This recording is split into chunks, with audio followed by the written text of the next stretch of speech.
Salam sejahtera, kita bertemu lagi dalam Berita Borneo Today TV malam ini.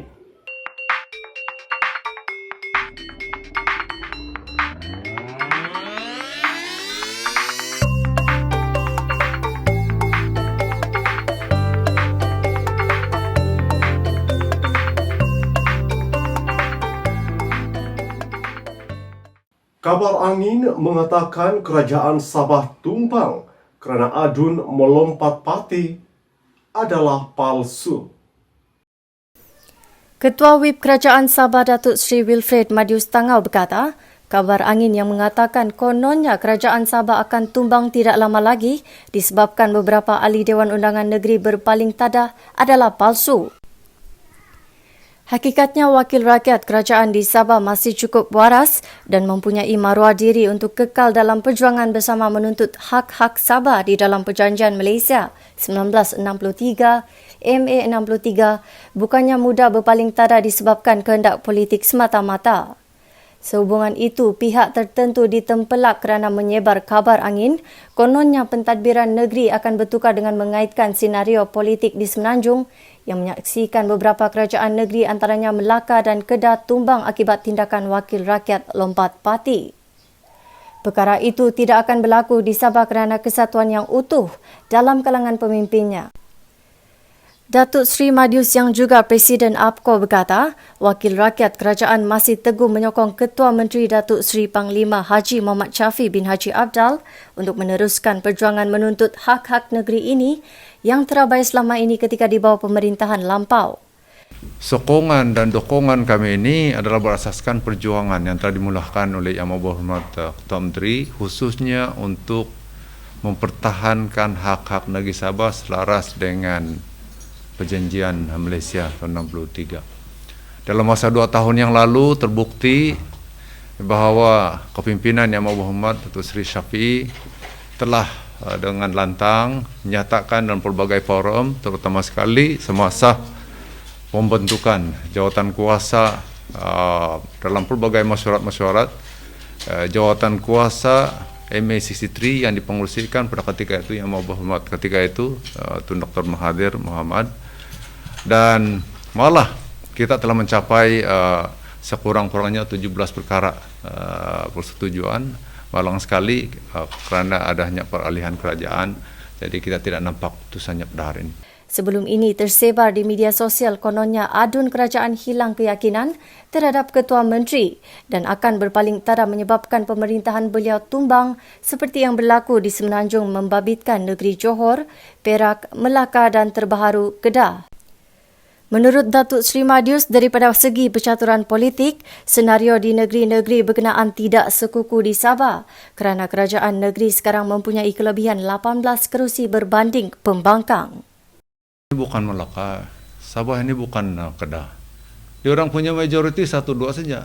Kita ada 18. Kita solid. So kita bukan Melaka, kita bukan Johor, kita bukan Kedah. Kita solid.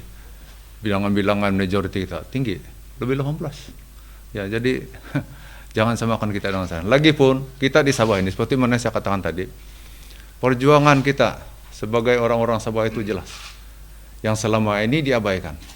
Dan dengan Yang Berhormat Ketua Menteri Datuk Seri Panglima Shafie Haji Abdal terbukti seperti mana yang saya katakan tadi dalam masa 2 tahun yang lalu. Satu persatu kita telah buat, dan beliau memang begitu terbukti, begitu lantang. Saya sendiri pun ahli jawatan kuasa dalam MA63. Jadi sana saya sendiri menyaksikan kelantangan beliau untuk memperjuangkan, dan kita mau teruskan ini. Dan semua wakil-wakil rakyat bersetuju menyokong langkah-langkah yang diambil. Ya, malang sekali itulah. Baru 2 tahun, Pak.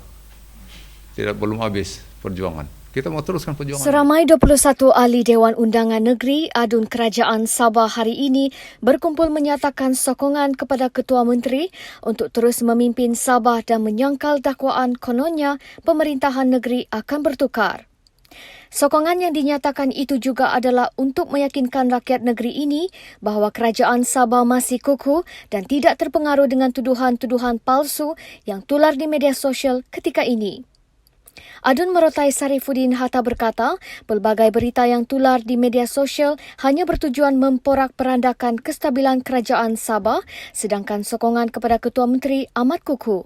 Jadi kita minta supaya semua blogger-blogger yang kita tidak kenal ini janganlah menyebarkan berita-berita yang tidak betul, yang boleh memporak-porandakan kestabilan negeri Sabah, pimpinan negeri Sabah. Bahwa kita sedar dan tahu bahawa kita ni adalah antara negeri yang paling stabil. Yang paling stabil maknanya jurang perbezaan antara pembangkang dan juga kerajaan negeri itu adalah jauh. Ya, seperti yang kita cakapkan tadi 18. Bayangkanlah kalau betul ada cerita bahawa ada ahli-ahli yang berhormat mau melompat, itu adalah tidak betul lah. Tidak betul. Dan kita fokus kepada kerja kita, yaitu perjuangan untuk mendapatkan MA63. Adun Tanjung Arudatu Jun Suwong berkata, ini bukan masanya untuk pemimpin terus memainkan isu politik kerana fokus utama kerajaan Sabah adalah membangunkan semula negeri. Justeru kerja-kerja yang sudah dimulakan sejak 2 tahun lalu perlu diteruskan. Saya nasihatlah kepada semua rakyat kita terus fokus dengan rebuilding. Macam mana kita boleh participate dalam rebuilding Sabah ini. Macam mana kita boleh kembalikan status Sabah ini dari segi ekonomi, dari segi autonomi dan sebagainya. Kita teruskan beri sokongan kepada kerajaan supaya kita boleh teruskan perjuangan ini. Jangan kita selalu fokus dengan politik dan itu saya rasa itu tidak perlu. Saya nasihat daripada Yang Amat Berhormat Ketua Menteri pun sudah banyak kali dia sudah ulang, jangan fokus dengan politik.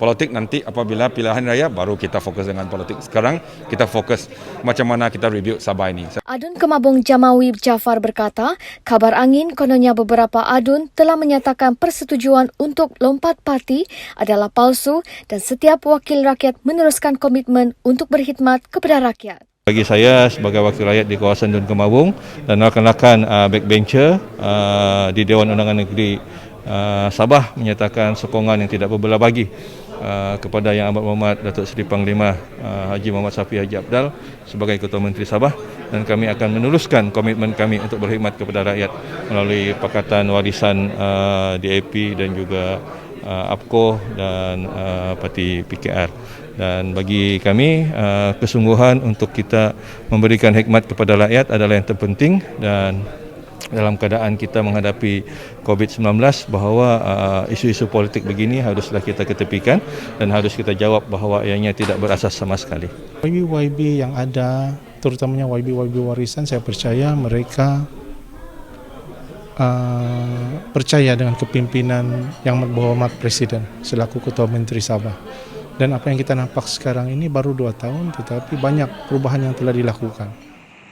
Seramai 348 individu termasuk 135 pelajar Institut Pengajian Tinggi IPT yang baru pulang dari Semenanjung Malaysia dikuarantin di Institut Pendidikan Guru IPG Kampus Tawau sejak semalam.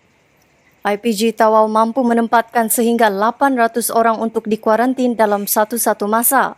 Selain itu, Pusat Kawalan Operasi Bencana Daerah Tawau baharu saja mewartakan asrama di Kompleks Sukan Tawau sebagai pusat kuarantin baharu sebagai persediaan awal sekiranya jumlah individu yang dikuarantin terus meningkat. Penyelia Pusat Kuarantin IPG Kampus Tawau, Kapten APM Husin Muhammad Nur berkata, terdahulu hanya 14 individu yang dikuarantin di sini sebelum jumlah itu meningkat kepada 340 orang selepas kemasukan orang ramai yang tiba dari Semenanjung menaiki pesawat semalam dan pelajar IPT hari ini. Kerajaan turut menyediakan makanan bermasak untuk penghuni pusat kuarantin sepanjang mereka ditempatkan di sini selain sahur dan berbuka puasa bagi mereka yang berpuasa. Manakala mereka yang tidak berpuasa seperti ibu mengandung, ibu menyusukan anak atau kanak-kanak, makanan akan disediakan mengikut jadual seperti biasa iaitu sarapan pagi, makan tengah hari dan makan malam. Terdapat 3 blok kediaman disediakan untuk menempatkan individu dalam siasatan PUI termasuk pelajar dan orang awam yang baru pulang dari Semenanjung atau luar negara. Selepas 2 bulan terkandas di Sabah, susulan penguatkuasaan Perintah Kawalan Pergerakan PKP sejak 18 Mac lalu, seramai 134 warga Indonesia kini boleh menarik nafas lega selepas dibenarkan pulang ke kampung halaman masing-masing melalui Terminal Feri Tawau hari ini.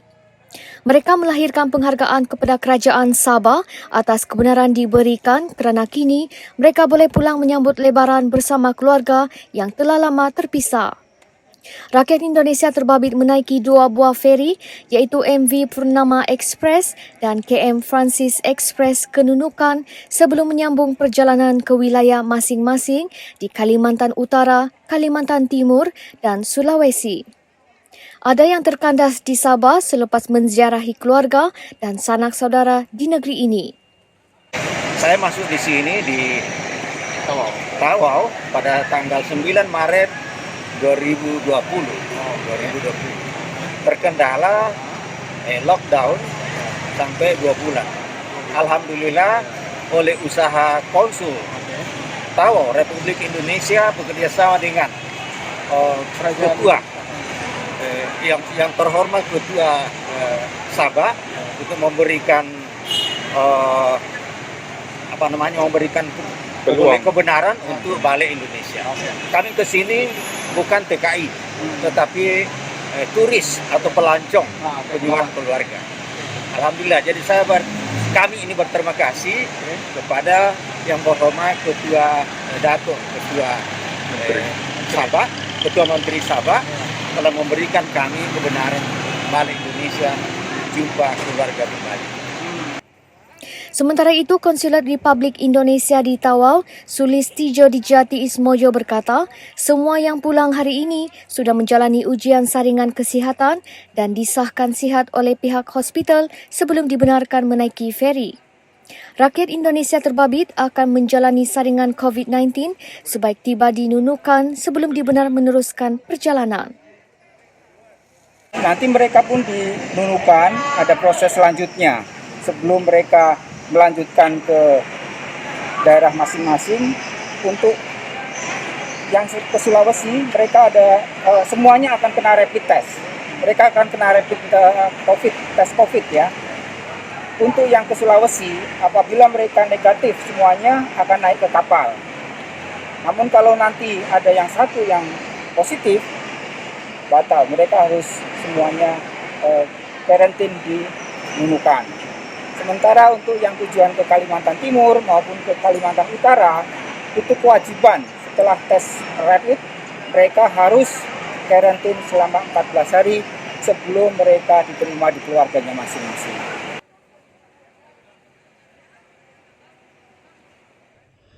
Semua pengusaha pengangkutan awam seperti bas, teksi dan kereta sewa tidak dibenarkan menaikkan kadar tambang sepanjang Perintah Kawalan Pergerakan Bersyarat PKPB selagi tiada kebenaran daripada Kementerian Pengangkutan. Susulan itu, orang awam boleh mengemukakan aduan kepada Lembaga Pelesenan Kenderaan Perdagangan LPKP Sabah jika mendapati ada pengusaha bas, teksi atau kereta sewa yang menaikkan kadar tambang.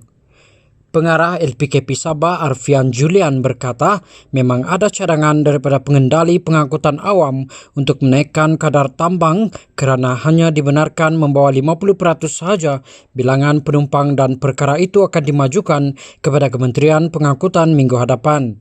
Dan kita akan membawa perkara tersebut ke pihak kementerian untuk perhatian kementerian dan juga yang berhormat Menteri Pengangkutan. Kita ada terima beberapa cadangan dan permintaan daripada pengendali pengangkutan awam supaya kadar diberi sedikit kelonggaran kepada mereka untuk menaikkan kadar tambang bagi menampung kos operasi mereka. Sebab di dalam PKPB juga kita tetapkan supaya pengendali ini mengambil inisiatif dari segi pencegahan daripada COVID. Selagi tidak ada kebenaran daripada pihak kerajaan, pengusaha tidak boleh menaikkan kadar tambang dengan sewenang-wenangnya. Beliau berkata demikian dalam sidang media di Kota Kinabalu siang tadi. Menurutnya, jika masih ada pengendali pengangkutan awam yang menaikkan kadar tambang, mereka boleh dikenakan tindakan mengikut Akta LPKP 1987.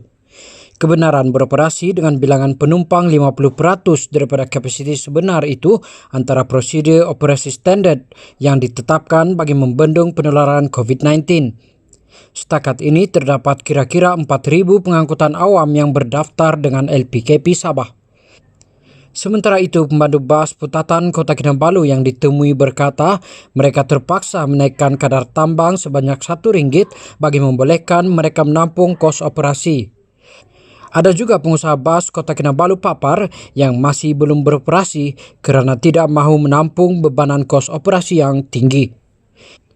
Difahamkan hanya ada 2 bas saja yang beroperasi dari Papar ke Kota Kinabalu sejak 11 Mei lalu dan tambang bas terpaksa dinaikkan RM5 dengan mengambil kira jarak perjalanan destinasi itu. Kementerian Belia dan Sukan melalui Majlis Sabah MBS menyerahkan material untuk membuat 1,000 set peralatan pelindungan diri PPE kepada Jabatan Kesihatan Negeri Sabah semalam. Menteri Belia dan Sukan Pong Chin Chu berkata, program itu adalah satu daripada aktiviti yang dilaksanakan oleh MBS melalui program Dapur Belia. Dana untuk melaksanakan program ini adalah daripada kementerian dan sebanyak RM300,000 telah diperuntukkan dalam program Dapur Belia. Majlis Belia Sabah menyediakan raw materials untuk diserahkan kepada Jabatan Kesihatan. Mereka ada orang-orang yang tertentu yang profesional untuk buat PPE yang apa, how do you call, yang spesifik, yang mengikut spesifikasi supaya mereka boleh pakai guna ketika masuk ke pusat COVID ataupun quarantine center, ward ataupun sebagainya. So supaya memastikan kualiti memang ada, spesifikasi memang diikuti, bukan alang-alang ni. Turut hadir Pengarah Kesihatan Sabah Datuk Dr. Christina Rundi dan Presiden MBS Ahmad Farid Sainuri. Pada masa yang sama, Pong berkata, melalui program Dapur Belia, MBS juga telah berjaya mengagihkan sumbangan bungkusan makanan kepada 25,000 belia di seluruh Sabah. Sumbangan berkenaan adalah untuk membantu belia di Sabah yang terkesan dengan pandemik COVID-19. Seorang pengedar dada warga asing ditembak mati selepas menyerang anggota polis menggunakan sebilah parang di sebuah ladang kelapa sawit di Lahad Datu semalam. Suspek yang maut dalam kejadian 9.30 malam itu dikenali sebagai Tas atau Tans 30 tahun yang turut dikehendaki kerana menyebabkan kecederaan parah ke atas seorang lelaki di ladang yang sama 5 Mei lalu. Ketua Polis Daerah Lahad Datu Asisten Komisioner Nazir Mansor berkata, terdahulu sepasukan anggota polis melakukan rondaan rutin di kawasan berkenaan sebelum bertembung dengan seorang lelaki yang menaiki motosikal dalam keadaan mencurigakan. Suspek bertindak terjun daripada motosikalnya dan melarikan diri ke arah ladang sawit berhampiran ketika cuba ditahan polis. Polis cuba mengejar suspek, namun lelaki itu menyerang polis dengan parang. Anggota polis bertindak melepaskan beberapa das tembakan untuk mempertahankan diri sebelum suspek reba dan mati di tempat kejadian. Polis turut menemui 3 bungkusan plastik berisi dada jenis syabu seberat 13.6 gram yang dibawa suspek.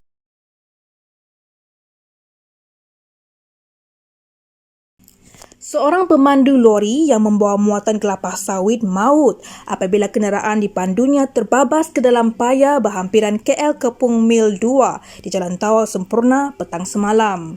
Ketua Balai Jabatan Bomba dan Penyelamat Malaysia Tawau, Zubalda Alior berkata, mangsa Ahmad Lawila Lakan, 60 tahun, meninggal dunia di lokasi kejadian selepas tersepit di tempat duduk pemandu. 8 anggota bomba bersama 2 jentera dikejarkan ke lokasi sebaik menerima panggilan kecemasan mengenai kejadian itu pada pukul 4.51 petang. Menurut bomba, kemalangan itu melibatkan sebuah lori Hino 6 tan yang membawa muatan kelapa sawit terbabas sendiri ke dalam gaung sedalam 10 meter. Mangsa diserahkan kepada polis untuk tindakan selanjutnya dan operasi tamat sepenuhnya pada 6.36 petang. Tindakan seorang lelaki menghina dan memburuk-burukan yang di-Pertuan Negeri, Tun Juhar Mahirudin melalui aplikasi WhatsApp membawa padah apabila dia dihukum penjara 8 bulan oleh Mahkamah Magistrate Kota Kinabalu hari ini. Magistrate Afiq Agus menjatuhkan hukuman itu terhadap Jolei Bonar, 51 tahun, selepas dia mengaku bersalah melakukan perbuatan itu pada 22 November tahun lalu. Mahkamah memerintahkan tertuduh menjalani hukuman penjara bermula hari ini. Mengikut pertuduhan, tertuduh didakwa memuat naik hantaran yang menghina dan memburuk-burukkan Tun Juhar di kumpulan WhatsApp iaitu Umpastar PRU15 pada hari berkenaan. Dia didakwa mengikut Seksyen 504 Kanun Keseksaan yang memperuntukkan hukuman penjara maksimum 2 tahun atau denda atau kedua-duanya sekali jika sabit kesalahan. Pendakwaan dikendalikan Timbalan Pendakwa Raya Khairul Anwar Abdul Halim dan Jole tidak diwakili peguam. Saudara, ada jalan disangka lurus, namun hujungnya membinasakan. Berwaspadalah memilih jalan kehidupan. Saya, Salbinus Saribur.